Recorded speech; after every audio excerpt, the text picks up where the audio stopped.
नमस्ते everyone, BSc third year की online classes में आपका स्वागत है। हम पिछले क्लास में बात कर रहे थे सीएफएससी को प्रभावित करने वाले कारक। सीएफएससी को कौन कौन से कारक प्रभावित करते हैं उन पर हमने लास्ट वीडियो लेक्चर में विस्तार से चर्चा की, जिनको मैं संक्षिप्त में फिर एक बार रिवाइज कर देता हूँ आप लोगों के लिए। विपाटन का क्षेत्र पहला कारक था, जिसमें ऑक्टाहेड्रल और टेट्राहेड्रल में हमने विपाटन किया है। ऑक्टाहेड्रल में सीएफएससी का मान अधिक आता है, जबकि टेट्राहेड्रल में सीएफएससी का मान कम आता है। दूसरा फैक्टर था अपना केंद्रीय धातु आयन का इलेक्ट्रॉनिक विन्यास। तीसरा जो मुख्य फैक्टर था वो था धातु आयन पर आवेश। और चौथा था लास्ट जो फैक्टर अपना वो था लिगेंड की प्रकृति। उसके बाद अब हम आज के वीडियो लेक्चर में चर्चा करेंगे संकुल यौगिकों के चुंबकीय गुण। देखो, संकुल यौगिकों के जो मैग्नेटिक प्रॉपर्टीज होती है उस पर हम चर्चा करेंगे विस्तार से।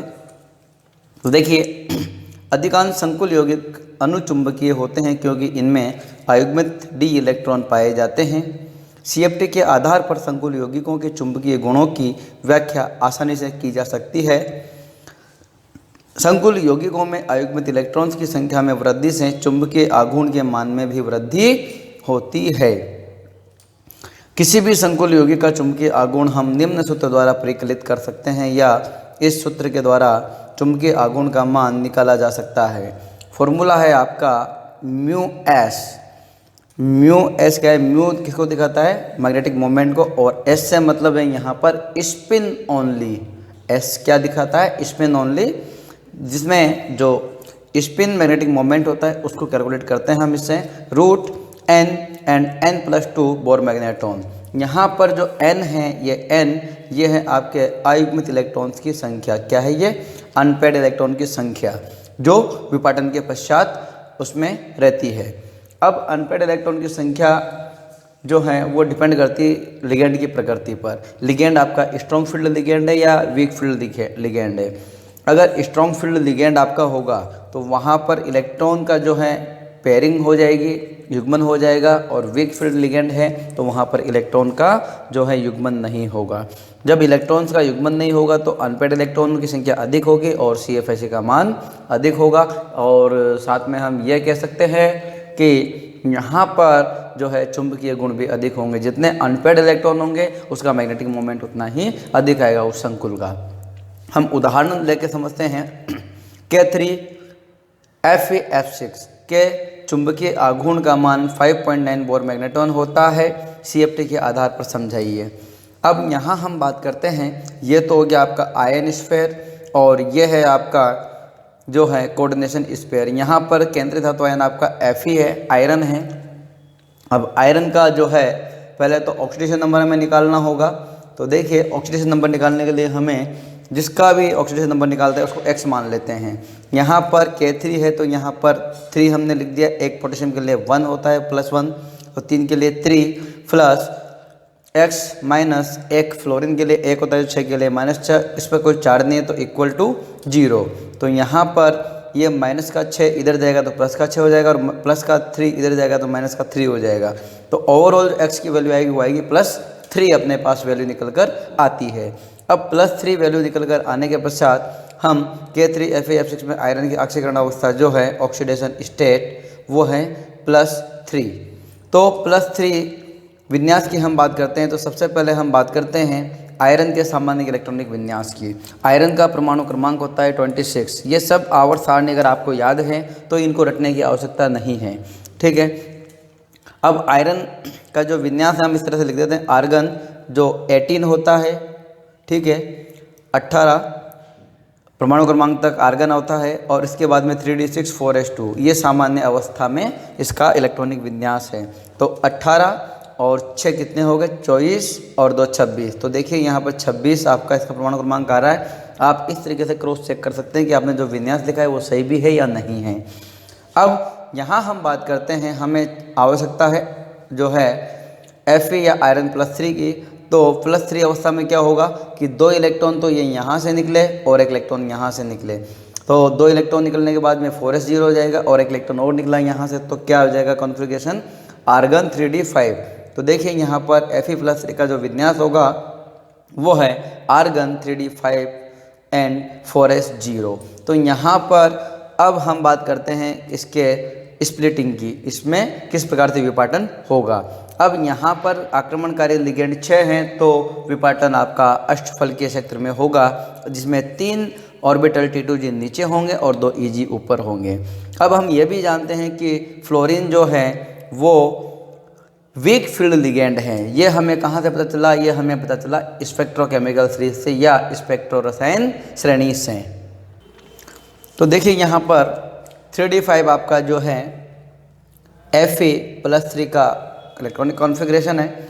यहाँ पर जो है T2G और EG में स्प्लिटिंग हुई और स्प्लिटिंग के बाद में इन 5 इलेक्ट्रॉन का हम पुनर्वितरण करेंगे। तो पुनर्वितरण जो है सबसे पहले एक एक इलेक्ट्रॉन निम्न ऊर्जा स्तर में भरा जाएगा और वीक फील्ड लिगेंड होने के कारण यहाँ जो है पेयरिंग नहीं होगी, युग्मन नहीं होगा और आने वाला जो चौथा इलेक्ट्रॉन है वो EG कक्षक में जाएगा, 5वां भी EG में जाएगा। अब हम यहाँ देख पा रहे हैं कि इस कंडीशन में अयुग्मित इलेक्ट्रॉन की संख्या हमारे पास 5 हैं। 5 अनपेड इलेक्ट्रॉन यहाँ हमारे पास हैं। अपना फॉर्मूला है μs = √n एंड n+2 पर मैग्नेट्रॉन। यहाँ n क्या है? आपके अयुग्मित इलेक्ट्रॉन की संख्या। तो μs = √5 कोष्टक 5 + 2, तो 5 + 2 7 हो गए आपके, और 7 × 5 35 हो गए। तो √35 की जो वैल्यू आती है ये आपका सोल्व करने पर √35 आएगा और √35 की वैल्यू जो आएगी वो 5.9 के लगभग प्राप्त हमें होंगी। तो जब इसका मैग्नेटिक मोमेंट 5.9 आ रहा है तो इसकी नेचर भी आपकी क्या होगी? अनु चुंबकीय इसकी प्रकृति होगी। अब हम एक और क्वेश्चन सोल्व करते हैं। क्वेश्चन है CFT के आधार पर निम्न यौगिकों के चुंबकीय आघूर्ण को समझाइए। आपको 4 एग्जाम्पल यहाँ दिए गए हैं, जिसमें CONH3 का होल 6 Cl3, अगला एग्जाम्पल है NiH2 का होल 6 Cl2, अगला है K4MnF6 और इसी के साथ में K4MnCN6। अगर आपको स्पेक्ट्रोकेमिकल सीरीज याद हैं तो आपको इनको सोल्व करने में परेशानी नहीं होगी, और स्पेक्ट्रोकेमिकल सीरीज आपको याद नहीं है तो मैं मानता हूं कि आपको यहाँ ज़रूर गलती होने के चांसेस बढ़ जाएंगे, क्योंकि यहाँ पर ये वीक फील्ड लिगेंड है, ये स्ट्रॉन्ग फील्ड लिगेंड है। यहाँ पर इलेक्ट्रॉन का युग्मन होगा, यहाँ इलेक्ट्रॉन का युग्मन नहीं होगा। तो देखो हम 1 बाय 1 करके सोल्व करते हैं इनको। पहला उदाहरण है आपका CONH3 का होल 6 Cl3, ठीक है। यहाँ पर कोबाल्ट की ऑक्सीडेशन नंबर निकालते हैं तो ये निकल के आती है आपकी, देखो कोबाल्ट को हमने X मान लिया, NH3 आपका जो है उदासीन लिगेंड है तो इसका 0 प्लस यहाँ पर Cl के जो माइनस हैं, माइनस में काउंट होता है तो ये हो गया आपका -3 इक्वल टू, इस पर कोई चार्ज नहीं है तो यहाँ होगा 0। जब ये वैल्यू इधर जाएगी तो इधर जाने के पश्चात ये हो जाएगी +3, क्योंकि ये 3 बाहर आएगा तो प्लस का हो जाएगा, प्लस माइनस माइनस होगा, और माइनस की वैल्यू जब इधर आएगी तो ये आपके +3 में कन्वर्ट हो जाएगी। तो यहाँ पर आपका कोबाल्ट +3 अवस्था में है, और कोबाल्ट का परमाणु क्रमांक आप जानते हैं 27 होता है, और 27 परमाणु क्रमांक होता है जिसका जो इलेक्ट्रॉनिक विन्यास आएगा वो आएगा 3d7 एंड 4s2। अब हम बात करते हैं, ये तो हुई इसकी सामान्य अवस्था में इलेक्ट्रॉनिक विन्यास। अब हमें चाहिए कोबाल्ट +3 का इलेक्ट्रॉनिक विन्यास। तो कोबाल्ट +3 का इलेक्ट्रॉनिक विन्यास जो होता है वो होता है आर्गन 3d6 4s0, क्योंकि 2 इलेक्ट्रॉन यहाँ से अगर 1 इलेक्ट्रॉन यहाँ से जाएगा तो 7 में से 1 इलेक्ट्रॉन जाने के बाद में बचेंगे अपने पास 6। अब 6 इलेक्ट्रॉन जो है आपका ये हो गया 3d6, तो यहाँ देखो आपके 5 इलेक्ट्रॉन ये रहे और 6ठा इलेक्ट्रॉन ये रहा, ठीक है। अब 6 इलेक्ट्रॉन आपके पास है और इनका जो है अष्टफल के क्षेत्र में विपाटन होना है, तो T2G 3 कक्षक नीचे जाएंगे और 2 EG कक्षक ऊपर जाएंगे। अब यहाँ पर NH3 भी आपका जो है प्रबल क्षेत्र लिगेंड है या प्रबल लिगेंड है, यहाँ पर ये स्ट्रॉन्ग फील्ड लिगेंड। तो इस कंडीशन में जो इलेक्ट्रॉन्स हैं वो यहीं युग्मित हो जाएंगे, और युग्मित होने के कारण यहाँ हम देख रहे हैं अब इस क्षेत्र में कि एक भी अयुग्मित इलेक्ट्रॉन हमारे पास नहीं है।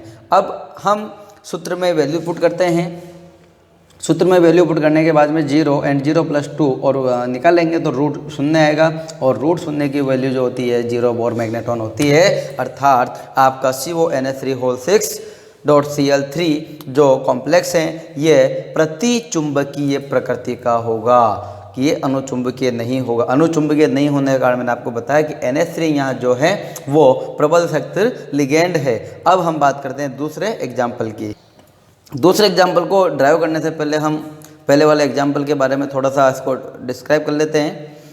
स्पेक्ट्रो रासायनिक श्रेणी के अनुसार NH3 एक प्रबल लिगेंड है, अतः इसकी उपस्थिति में जब डी कक्षकों का विपाटन या स्प्लिटिंग होगा तो CFSE का मान काफ़ी अधिक होगा। फलतः समस्त इलेक्ट्रॉन युग्मित होकर T2G कक्षकों में आ जाएंगे और संकुल आयन के पास एक भी अयुग्मित इलेक्ट्रॉन नहीं रहेगा। अयुग्मित इलेक्ट्रॉनों की अनुपस्थिति के कारण इस संकुल का व्यवहार प्रति चुंबकीय या डायामैग्नेटिक हो जाता है और इसके चुंबकीय आघूर्ण का मान हमें शून्य प्राप्त होता है या शून्य हो जाता है। अब हम बात करते हैं सेकंड एग्जाम्पल की।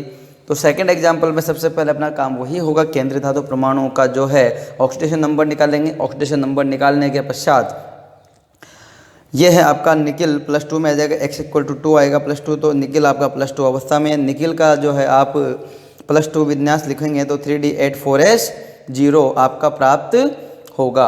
अब 3D8 की कंडीशन में जब स्प्लिटिंग आपकी होगी तो T2G में 6 इलेक्ट्रॉन चले जाएंगे और इसमें 2 इलेक्ट्रॉन चले जाएंगे। अब हम ये देखते हैं कि जो 3D8 वाली कंडीशन होती है इसमें लिगेंड चाहे प्रबल क्षेत्र हो चाहे दुर्बल क्षेत्र हो, इसमें यही विन्यास हमें प्राप्त होगा। कैसे प्राप्त होगा सर बताएं। चलो अब मान लेते हैं दुर्बल क्षेत्र लिगेंड है यहाँ पर, ठीक है। अब एक इलेक्ट्रॉन इसमें भरा, दूसरा इसमें भरा, तीसरा इसमें भरा, दुर्बल क्षेत्र लिगेंड की कंडीशन में तीसरा इसमें जाएगा, चौथा इसमें जाएगा, चौथा और पाँचवां। अब छठा इलेक्ट्रॉन कहाँ जाएगा, पुनः युग्मन यहाँ से होगा तो छठा, सातवां और आठवां इलेक्ट्रॉन यहाँ आ जाएगा। समझ में आती है बात। यदि हम कहें कि साहब प्रबल क्षेत्र लिगेंड है तो हम 6 इलेक्ट्रॉन पहले यहाँ भर देते हैं, 6 के बाद 7वां यहाँ आ नहीं सकता, 2 इलेक्ट्रॉन यहाँ EG में जाएंगे। तो जहाँ भी D8 विन्यास की बात आएगी वहाँ यही विन्यास आपका रहेगा, चाहे वहाँ लिगेंड जो है आपका प्रबल क्षेत्र हो चाहे दुर्बल क्षेत्र हो। अब हम इसे सोल्व करते हैं। देखो वही वैल्यू रखेंगे, इसमें 2 अनपेड इलेक्ट्रॉन अपने पास हैं, 2 की वैल्यू रखेंगे, 2 + 2 4, 4 दूनी 8 और √8 का जो मान आएगा वो आएगा आपका 2.9 बोर मैग्नेट्रॉन, अर्थात इस संकुल की जो प्रवृत्ति होगी वो भी आपकी अनुचुंबकीय प्रवृत्ति होगी। यहाँ तक समझ में आपको आता है। इसके बाद हम बात करते हैं तीसरे एग्जाम्पल की। तीसरे एग्जाम्पल भी बहुत सिंपल सा है।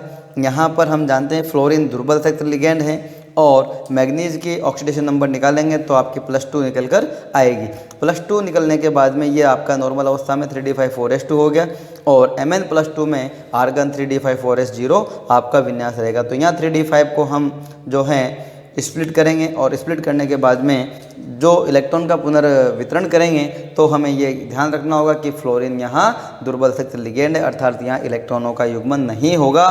तो पहले 3 इलेक्ट्रॉन नीचे T2G कक्षकों में एक एक करके भरे जाएंगे और उसके बाद चौथा इलेक्ट्रॉन आपके EG कक्षक में जाएगा, 5वां इलेक्ट्रॉन भी EG कक्षक में जाएगा। जब हम इसे अब 5 जो है आपके अनपेड इलेक्ट्रॉन है, जब इनको हम सूत्र में वैल्यू पुट करेंगे तो आपका जो है इसका वैल्यू निकल कर आएगा वो 5.87 के समथिंग आता है, पर हम इसे राउंड फिगर में 5.9 बोर मैग्नेट्रॉन मान लेते हैं। उपरोक्त उदाहरण में स्पेक्ट्रो रासायनिक श्रेणी के अनुसार फ्लोरीन एक दुर्बल लिगेंड है, अतः इसके लिए डी कक्षक का विपाटन या विभाजन ऊर्जा ΔO का मान कम होता है, अर्थात इलेक्ट्रॉनों का युग्मन नहीं होता है। अतः 5 इलेक्ट्रॉन अयुग्मित हैं। इस कंडीशन में देखो आप वैल्यू पुट करेंगे, √35 आएगा, √35 का मान जो है 5.9 बोर मैग्नेट्रॉन आएगा। अतः इस संकुल की प्रवृत्ति अनुचुंबकीय होती है। यहाँ तक समझ में आती है बात आपके। उसके बाद हम बात करते हैं चौथे एग्जाम्पल की। चौथा एग्जाम्पल है आपका K4MnCN6। अब सेम कंडीशन अप्लाई होगी यहाँ पर। यहाँ साइनाइड आपका प्रबल लिगेंड है, तो देखो साइनाइड एक प्रबल लिगेंड है, अतः ये यहाँ इलेक्ट्रॉन का युग्मन होगा, दुर्बल लिगेंड क्षेत्र में युग्मन नहीं होता है। ये पॉइंट आप बिल्कुल दिमाग में बिठा लीजिएगा, इसको माइंड में बिल्कुल सेट कर लीजिएगा, ठीक है। अब इस कंडीशन में देखो आपके D5 कॉन्फ़िगरेशन है, तो D5 इलेक्ट्रॉन आपके पूरे T2G कक्षक में जाएंगे और यहाँ पर जो है अयुग्मित इलेक्ट्रॉन्स की संख्या सिर्फ और सिर्फ एक दिखाई आपको दे रही होगी। अब एक इलेक्ट्रॉन के हिसाब से हम इसका मैग्नेटिक मोमेंट निकालेंगे तो इसका मैग्नेटिक मोमेंट हमें प्राप्त होगा 1.73।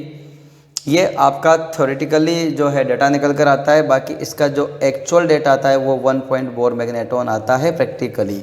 तो 1.7 या 1.8 अपन इसको लिख सकते हैं और प्रैक्टिकली डेटा 1.9 के समथिंग हमें प्राप्त होता है। अर्थात ये संकुल की जो प्रवृत्ति होगी, नेचर होगी, वो भी आपकी अनुचुंबकीय नेचर होगी। तो इसके बाद जो कि 4 एग्जाम्पल मैंने आपको सोल्व कराए हैं, इसी के बेसिस पे जो है आगे के एग्जाम्पल आपको सोल्व करने में कुछ एग्जाम्पल आपको दे रहा हूँ।